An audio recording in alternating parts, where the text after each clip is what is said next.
اللہ کے محبوب صلی اللہ علیہ وآلہ وسلم نے فرمایا کہ جنت کے 8 دروازے ہیں، ان میں سے ایک دروازہ ایسا ہے جس کا نام ہے الریان، اور یہ خالصتاً ان لوگوں کے لیے ہے جو رمضان مبارک کے روزوں کا اہتمام کرتے تھے۔ یعنی رمضان مبارک کی اللہ کے نزدیک یہ اہمیت ہے کہ ایک اسپیشل دروازہ ہی روزہ داروں کے لیے اللہ تعالیٰ نے جنت کا مخصوص کر دیا۔ اللہم اجعلنا منہم، اللہ تعالیٰ ہمیں ان میں شامل فرمائے، آمین۔ پھر ایک اور حدیث ہے بڑی رکت انگیز، بخاری اور مسلم دونوں میں ہے، کہ رمضان مبارک کا مہینہ وہ ہے جس میں اللہ تعالیٰ نیکیوں کا جو ثواب ہے وہ 700 گنا تک بڑھا دیتا ہے۔ پھر اللہ کے محبوب علیہ السلام نے فرمایا کہ رمضان مبارک کا مہینہ وہ مہینہ ہے کہ جس میں جو شخص روزے رکھتا ہے اس کے لیے اللہ تعالیٰ کی طرف سے یہ پیغام ہے کہ روزہ خاص میرے لیے ہے اور میں ہی اس کی جزا دوں گا، اور ایک روایت میں آیا کہ میں ہی اس کی جزا ہوں، یعنی خود اللہ جزا ہے اس کی۔ اور وہ اسی حدیث میں آگے الفاظ موجود ہیں کہ روزہ دار کو 2 خوشیاں نصیب ہوتی ہیں، ایک دنیا میں جب وہ افطار کرتا ہے، ظاہر ایک آزمائش ختم ہوئی، اور ایک جنت میں جب وہ اپنے رب سے ملاقات کرے گا، وہ اس کی الٹیمیٹ خوشی ہوگی۔ دنیا میں بھی ہم نے ایک روزہ رکھا ہوا ہے جس کا افطار کا وقت جو ہے وہ آخرت ہے، یعنی دنیا میں اللہ تعالیٰ نے جو حرام کاموں سے روکا ہوا ہے، اگرچہ ان کے اندر اٹریکشن ہے، وہ ساری کی ساری نفسانی خواہشات کی تکمیل جنت میں ہونے والی ہے، تو وہاں پہ جا کے یہ روزہ کھل جائے گا انشاءاللہ تعالی۔ پھر اسی حدیث کے اندر موجود ہے کہ اللہ تعالیٰ کو روزہ دار کی منہ کی جو اسمیل ہے، بدبو ہے، وہ کستوری سے بڑھ کر محبوب ہے، یعنی کہ میری وجہ سے یہ سب کچھ کر رہا ہے۔ پھر اسی حدیث کے اندر الفاظ ہیں کہ نبی علیہ السلام نے فرمایا کہ اللہ تعالیٰ فرماتا ہے میرے بندے نے میری وجہ سے کھانا پینا اور خواہشات کو ترک کیا ہے، اس چیز کو یعنی اللہ تعالیٰ اپنے لیے خوشی کے طور پر ایکسپٹ کرتا ہے کہ میرے بندے نے میرے لیے اتنی بڑی قربانی کی ہے۔ پھر نبی علیہ السلام نے ساتھ فرمایا کہ روزہ دار کے لیے روزہ ایک ڈھال ہے، فحش اور گناہ کے کاموں سے بچو، اور اگر کوئی تم سے روزے میں جھگڑنے کی کوشش کرے تو اس سے جھگڑا نہ کرو، اور بس اتنا کہہ دو کہ میں روزے سے ہوں، تاکہ اگلے بندے کو بھی شرم آ جائے۔ ویسے بھی روزے کی حالت میں انسان کا دل ہی کو نہیں کرتا لڑنے کو، خصوصاً عصر سے لے کے مغرب تک، اس وقت تو کسی کی آواز بھی اچھی نہیں لگتی۔ تو ایک نیچرل ایک پریکٹس بھی ہوتی ہے، بھوک کی وجہ سے انسان کو، جو بھوکے لوگ ہیں جن کے لیے 2 وقت کی روٹی ایشو ہے، ان کا بھی احساس پیدا ہوتا ہے، اور شکر کے جذبات بھی پیدا ہوتے ہیں کہ اگر پوری زندگی اس طرح گزارنی پڑے تو کتنی مشکل ہو، اللہ تعالیٰ نے اپنی نعمتوں سے ہمیں نوازا ہے، الحمدللہ۔ صحیح بخاری میں ایک اور حدیث ہے جو ذرا الارمنگ ہے کہ نبی علیہ السلام نے فرمایا کہ جس شخص کو اس کا روزہ جھوٹ بولنے اور گناہ کے کاموں سے نہ روک سکے تو اللہ تعالیٰ کو پھر ایسے شخص کے بھوکا اور پیاسا رہنے کی کوئی حاجت نہیں ہے، یعنی اس کی روحانیت مر جائے گی۔ فرض تو ادا ہو جائے گا، بعض لوگ ان چیزوں کا سہارا لے کے وہ کہتے ہیں پھر ٹھیک ہے روزہ رکھنے کی ضرورت نہیں ہے، نہیں، نماز میں بھی اگر کسی کی کنسنٹریشن لوز بھی ہو، اس کا جو روحانی پہلو ہے وہ کمزور ہوگا، فرضیت ادا ہو جائے گی۔ اسی طریقے سے روزے میں بھی وہ فرضیت جو ہے کھانے پینے سے اور شہوات سے رکنا، جو اصل ہے روزے کی، وہ ایک فرض کے طور پر تو ادا ہو جائے گا، لیکن جو اس کی روحانی برکات ملنی تھی وہ پھر حاصل نہیں ہو سکیں گی، اس کی طرف اشارہ ہے۔ ایک اور حدیث ہے صحیح مسلم کے اندر کہ نبی علیہ السلام نے فرمایا کہ اگر کبیرہ گناہوں سے بچا جائے تو ایک نماز سے دوسری نماز، ایک جمعے سے دوسرا جمعہ، اور ایک رمضان سے دوسرا رمضان، درمیان کے تمام گناہوں کا کفارہ ہے۔ لیکن اگر کبیرہ گناہوں سے بچا جائے. اب یہ نہیں ہو سکتا ایک شخص جمعہ پڑھے اور پھر اگلا جمعہ پڑھے اور بیچ کے ساری نمازیں معاف ہو جائیں, نہیں. یا ایک رمضان میں مسجد میں آئے جس طرح اکثریت کرتی ہے, پھر اگلے رمضان میں داخل ہو. تو نبی علیہ السلام نے ساتھ ہی فرمایا کہ اگر کبیرہ گناہ اس نے نہ کیے تو باقی گناہ تو معاف ہو جائیں گے اعمال کی برکت سے, لیکن کبیرہ گناہ جو ہے وہ صرف توبہ سے معاف ہوتے ہیں. یہ ذہن میں رکھیے گا, کبیرہ گناہ آٹومیٹکلی نیکیاں کرنے سے معاف نہیں ہوتے. کبیرہ گناہ کون سے ہیں؟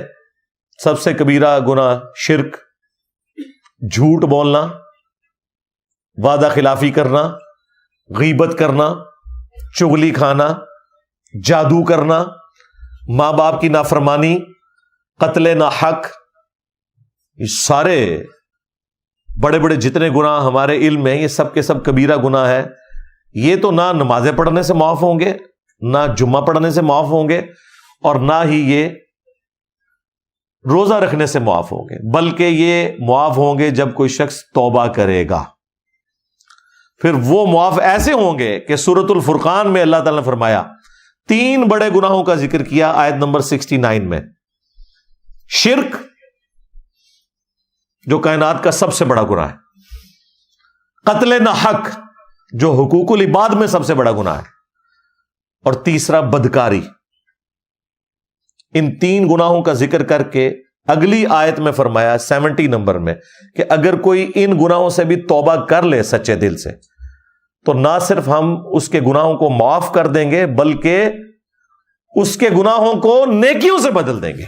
اللہ اکبر کبیرہ والحمد للہ کثیرہ وسبحان اللہ بکرۃ واصیلا. لہذا اللہ تعالیٰ سے کسی نے کٹی نہیں کبھی کرنی. ہاں یہ ذہن میں رکھیے گا.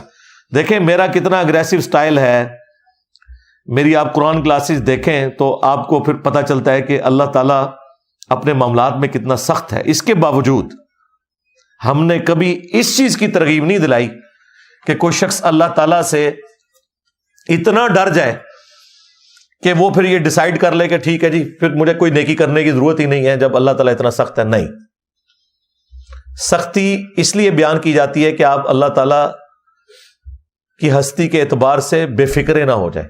باقی جو توبہ والا ایلیمنٹ ہے بھائی, وہ تو موت کے غرغرے سے پہلے پہلے توبہ قبول ہے, جامعہ ترمذی میں حدیث ہے.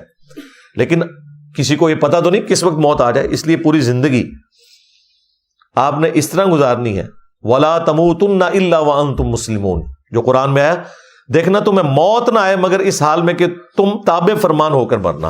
ہر وقت تیاری رکھنی ہے, تو وہ اپنی جگہ ہے. لہذا رمضان المبارک میں تو نیکیوں کا ایک موسم ہے. رمضان کی پریکٹس کی وجہ سے پھر بقیہ 11 مہینوں میں بھی اللہ تعالیٰ کو صحیح طریقے سے رسپانس کرنا, یہ اللہ تعالیٰ کی ریکوائرمنٹ ہے. اور مور دین 50% مسلمان جو پریکٹسنگ ہوتے ہیں ان میں سے بھی 50% مسلمان وہ عموماً رمضان میں ہی نیکیوں کی طرف آتے ہیں, اور بعد میں کچھ استقامت والا سلسلہ شروع ہوتا ہے. کئی لوگ داڑھی رکھ لیتے ہیں, پھر نمازیں شروع کر دیتے ہیں, عورتیں حجاب شروع کر دیتی ہیں. تو یہ ہم نے اپنی زندگی میں رمضان المبارک کی برکات خود دیکھی ہیں کہ رمضان جو ہے اس اعتبار سے ایک ٹرننگ مہینہ ثابت ہوتا ہے کئی لوگوں کی زندگی میں. کئی لوگوں کے لیے کوئی گھر میں جوان موت یا کوئی صدمہ وہ بھی نیکی پہ آنے کا ایک سبب بن جاتا ہے. وہ بھی اللہ تعالیٰ نے سورہ سجدہ میں فرمایا کہ ہم دنیا کی زندگی میں تمہیں تکلیف دیں گے تاکہ تم اپنے رب کی طرف پلٹ آؤ. وہ بھی ایک اللہ کی سنت ہے. تو یہ مختلف اللہ تعالیٰ نے ایک سمجھ لیں سگنلز رکھے ہوئے ہیں. جو انسان رسپانس کرے تو مرنے سے پہلے اللہ تعالیٰ کے بتائے ہوئے راستے کے اوپر آ سکتا ہے. لہذا رمضان المبارک کو کیجول نہ لیں, پورے اہتمام کے ساتھ رمضان شریف کو گزاریں. جو فرض عبادات ہیں ان کے اوپر ایمفیسائز کریں, اور بعد کی زندگی کے لیے بھی اللہ تعالیٰ سے دعا کریں کہ اللہ تعالیٰ استقامت دے باقی نیکیوں کے اوپر بھی.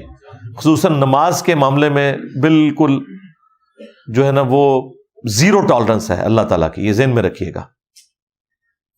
یہ اتنا کرٹیکل ایشو ہے ایمان لانے کے بعد کہ اتنے سخت الفاظ میں قرآن میں فتویٰ آیا ہے. سورہ روم میں آیت نمبر 31 میں وَأَقِيمُوا الصَّلَاةَ وَلَا تَكُونُوا مِنَ الْمُشْرِكِينَ. دیکھنا نماز کو قائم رکھنا، مشرک نہ ہو جانا کہیں. یعنی کتنی بڑی بات ہے یہ. یعنی شرک جو اللہ کے نزدیک اتنی سینسٹیو چیز ہے. عموماً لوگ سمجھ رہے ہوتے ہیں کہ کسی بت کے آگے یا قبر کے آگے جھکنا. اللہ تعالیٰ تو فرما رہا ہے کہ جو نماز بھی چھوڑتا ہے نا تو وہ مشرکین کی کیٹیگری میں جا کے فال کر جائے گا. اس سے بڑا کوئی فتویٰ ہو نہیں سکتا تھا. اور اگر کسی کے دماغ میں کوئی خناس رہ گیا تھا نا تو وہ صحیح مسلم کی حدیث نے اسے نکال دیا. 246 نمبر حدیث کہ بندے کے کفر اور ایمان، شرک اور اسلام کے درمیان فرق کی نماز ہے. نماز نہ پڑھنے والا پاکستان کے شناختی کارڈ میں تو مسلمان ہو سکتا ہے، اللہ کے ہاں وہ مسلمان نہیں ہے. ہاں ظاہری کلمے کا احترام کریں گے، مر جائے گا جنازہ بھی پڑھیں گے، اس کے لیے دعائے مغفرت بھی کریں گے، لیکن اس کی زندگی میں اسے بتائیں گے کہ بھائی یہ شناختی کارڈ والے مسلمان ہو، تمہارے کلمے کا احترام ہو رہا ہے، ادروائز نماز چھوڑنے والا بندہ مسلمان نہیں ہے. اور یہ میرا فتویٰ نہیں ہے، قرآن کا فتویٰ ہے، نبی الاسلام کا فتویٰ ہے. پھر بھی اگر کسی کو سمجھ نہ آئے تو جامعہ ترمذی میں حدیث ہے، عبداللہ ابن شقیق تابعی کہتے ہیں کہ صحابہ کرام صرف تارک الصلاح کو کافر سمجھتے تھے، جو نماز چھوڑنے والا ہے، اور کسی کو کافر نہیں کہتے تھے خواہ وہ کتنا ہی گناہ کرتا ہو. لیکن جو نماز نہ پڑھتا ہو صحابہ کرام اسے کافر سمجھتے تھے. لے جی اب تو اس فہم کا بھی مسئلہ ختم ہو گیا. اگر کوئی کہ مجھے قرآن کا فہم نہیں ہے، ہمیں حدیث بتائیں، حدیث بھی بتا دی، حدیث کا بھی فہم نہ آیا. صحابہ کرام سے تو بڑھ کر کوئی قرآن و سنت کو جاننے والا نہیں تھا. جامعہ ترمذی میں ایک اور حدیث ہے کہ ہمارا اور مشرکین کا عہد نماز کی بنیاد کے اوپر قائم ہے، جس نے نماز چھوڑ دی اس نے کفر کیا. صحیح مسلم میں حدیث ہے، عبداللہ ابن مسعود کہتے ہیں کہ رسول اللہ کے زمانے میں صلی اللہ علیہ وآلہ وسلم اگر کوئی شخص بیمار ہوتا اور 2 بندوں کے سہارے وہ مسجد آ سکتا تو وہ مسجد میں آ کے نماز پڑھتا تھا، کہیں اسے منافق شمار نہ کر لیا جائے. یعنی جو گھر میں نماز پڑھے اس کے بارے میں بھی صحابہ کرام ڈرتے تھے کہ یہ منافق ہے، پتہ نہیں پڑھی اس کے نہیں پڑھی. تو اس زمانے میں اپنے آپ کو مسلمان ثابت کرنے کے لیے مرد کو مسجد میں نماز پڑھنی پڑتی تھی.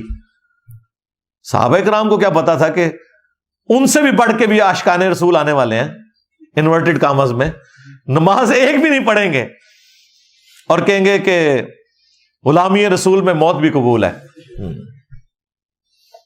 حرمت رسول پر جان بھی قربان ہے.